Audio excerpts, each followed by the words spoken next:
विष्णुपुरम नामक एक सुंदर गांव में शरत और श्रीधर नामक दो दोस्त अगल बगल घरों में रहते थे।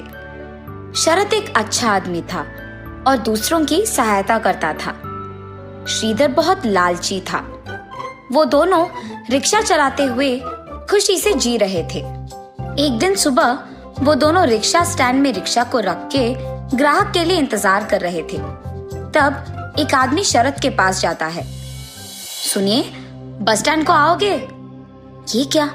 वो आदमी रिक्शा के लिए मेरे पास नहीं आया बल्कि मेरे दोस्त के पास गया। कुछ भी करके मुझे ही उस आदमी को बस स्टैंड तक लेके जाना होगा। अरे आइए ना, बस स्टैंड तक मैं आपको लेके जाऊंगा भाई साहब, मेरी रिक्शा चढ़िए। श्रीधर के ऐसे कहने पर वो आदमी उसका ही रिक्शा चढ़ता है। उसके बाद श्रीधर उस आदमी को लेकर बस स्टैंड की ओर बढ़ने लगता है। अरे मेरा ही तो दोस्त है, मेरे बजाय उसके रिक्शा में वो आदमी चला गया, इसमें क्या बात है? ऐसे उसका दोस्त सोचते रहता है। और ठीक तभी 3 आदमी उसके रिक्शा के पास आते हैं। सुनिए, बस स्टैंड को आएंगे आप? जी साहब, आइए रिक्शा में बैठिए।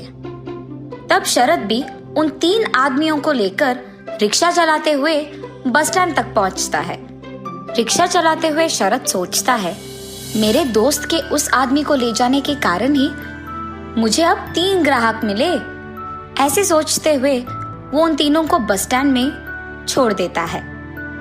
जब वो 3 आदमी बस स्टैंड में उतरकर शरत को पैसे दे रहे थे तो शरत का दोस्त श्रीधर उसे देखता है।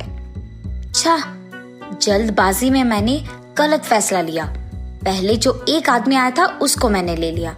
अगर रुका होता तो ये 3 आदमी मेरे रिक्शा में आते और मुझे ज्यादा पैसे मिलते।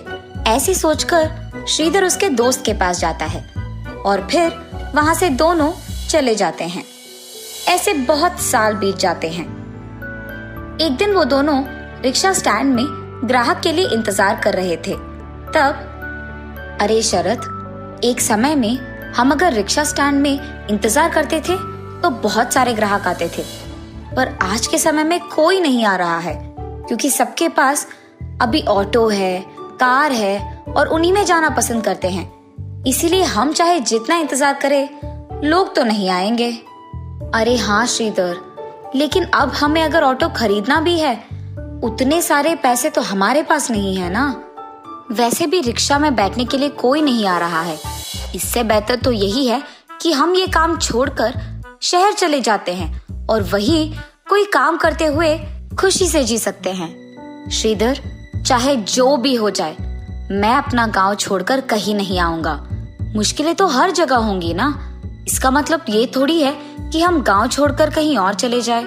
और इस बात की क्या यकीन है कि कल हम शहर में जाएंगे तो वहां मुश्किलें नहीं आएंगे?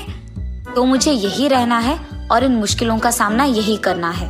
अरे शरत, यहाँ पर हमें कोई और काम नहीं मिलेगा। ठीक है, तुम यही रहो, मैं जा रहा हूँ। ऐसे कहकर वो उसकी बीवी बच्चों के साथ सच में शहर चले जाता है। वहां जाकर वो कार चलाते रहता है। मेरे साथ अगर मेरा दोस्त भी होता तो हम दोनों मिलकर कोई ना कोई काम ढूंढ लेते। अब मुझे अकेले ही कुछ करना पड़ेगा। ऐसे वो बहुत दिन दुखी रहता है। एक दिन शरत रिक्शा स्टैंड के पास रिक्शा में बैठे रहता है। तब एक आदमी का आवाज सुनाई देता है, प्याज, प्याज, ताजे प्याज। ऐसे जोर से एक आदमी चिल्ला रहा था। उसे देख शरत को एक विचार आता है। अरे हाँ, मेरे पास ऑटो खरीदने के लिए तो पैसे नहीं है, लेकिन खुद से मैं एक प्याज का वाहन तो बना सकता हूँ और गांव में उसी वाहन को चलाते रह सकता हूँ। और इतना ही नहीं, उस वाहन को बनाने के लिए पैसे ज्यादा खर्च भी नहीं होंगे और मुझे बस ये ध्यान में रखना होगा कि उस वाहन में ज्यादा लोग बैठ पाए। और तब नए दिखने वाले वाहन को देख गांव वाले सारे मेरे वाहन में आएंगे और मैं ऐसे पैसे भी कमा सकूंगा। उस आदमी का प्याज प्याज करके चिल्लाने के कारण ही मुझे ये विचार आया है। ये सोचकर शरत तुरंत उस काम में लग जाता है। उसके पास मौजूद सारी चीजों से प्याज के आकार में दिखने वाले एक बड़े वाहन को बनाता है जिसमें बहुत सारे लोग बैठ सकते हैं और उसे चलाते हुए गांव में जाता है।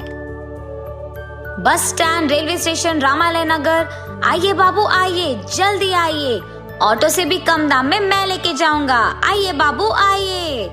ऐसे उसके जोर से चिल्लाने पर कम दाम में और इतने बड़े आकार में एक प्याज के वाहन को देख सभी चौंक जाते हैं और तुरंत उसके गाड़ी में बैठ जाते हैं।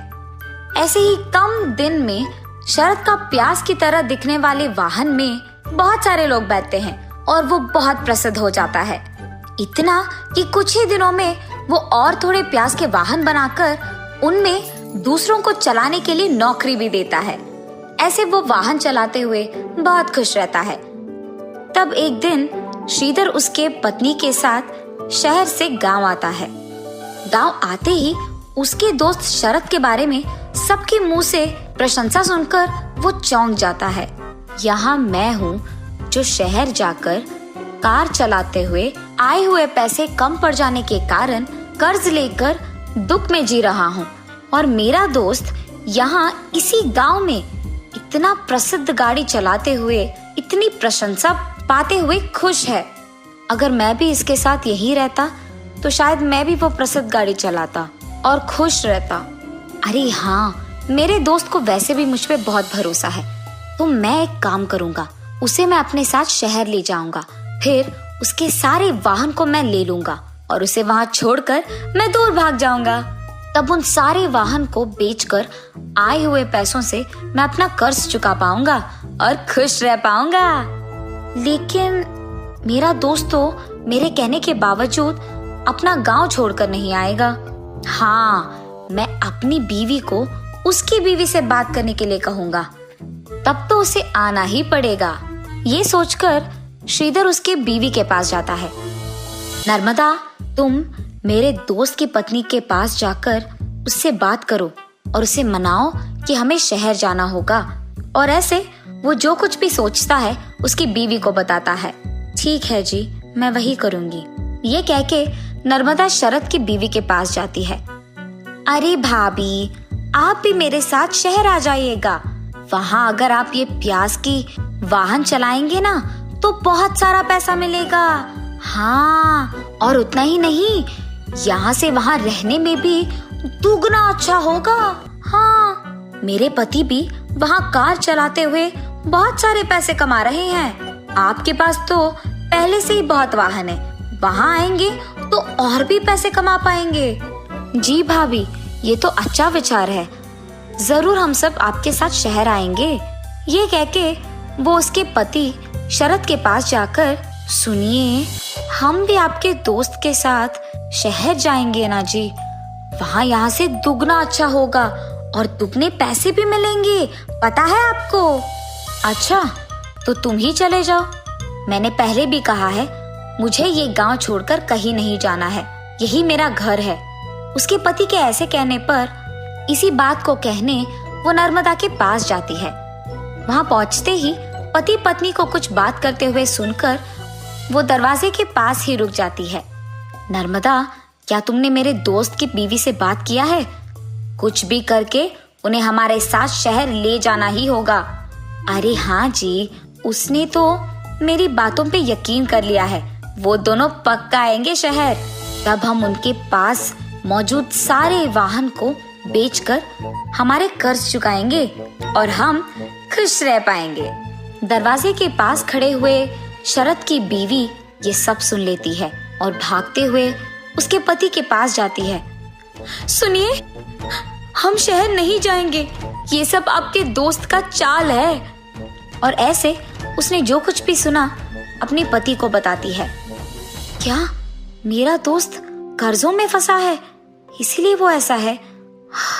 कुछ भी करके मेरे पास मौजूद वाहन को बेचकर भी उसका कर्ज चुकाना होगा। क्या एक तरफ आपका दोस्त आप पे जाल बिछा रहा है, आपको धोखा दे रहा है, और आप सोच रहे हैं कि आप उसकी मदद करेंगे? ये क्या है जी? वो चाहे अच्छा हो या बुरा हो, वो मेरा दोस्त है और वो अभी कष्टों में है, तो मुझे उसे बचाना होगा और मुझे उसकी सहायता करना होगा। ये कह के वो वहां से उसके दोस्त के पास चले जाता है। श्रीधर, मुझे नहीं पता था कि तुम यहाँ आए हो, वरना मैं तुम्हारे पास आ जाता। और अगर मुझे पहले ही पता होता कि शहर में तुम्हारी इतनी मुश्किलें हैं तो मैं तुम्हारी मदद कर देता। इसके लिए मुझे धोखा देने की कोई जरूरत नहीं। मैं खुद एक वाहन बेचकर तुम्हें वो पैसे दे दूंगा और तुम अपना कर्ज चुका सकते हो। उसके बाद तुम भी यहाँ मेरे साथ रह जाओ। हम दोनों ये गाड़ी चलाते हुए खुश रह पाएंगे। ऐसे वो अपनी बीवी की बातें श्रीधर को बताता है। शरद, मैं तुम्हें धोखा देना चाहता था। ये जानकर भी तुम मेरी मदद करने यहाँ आए।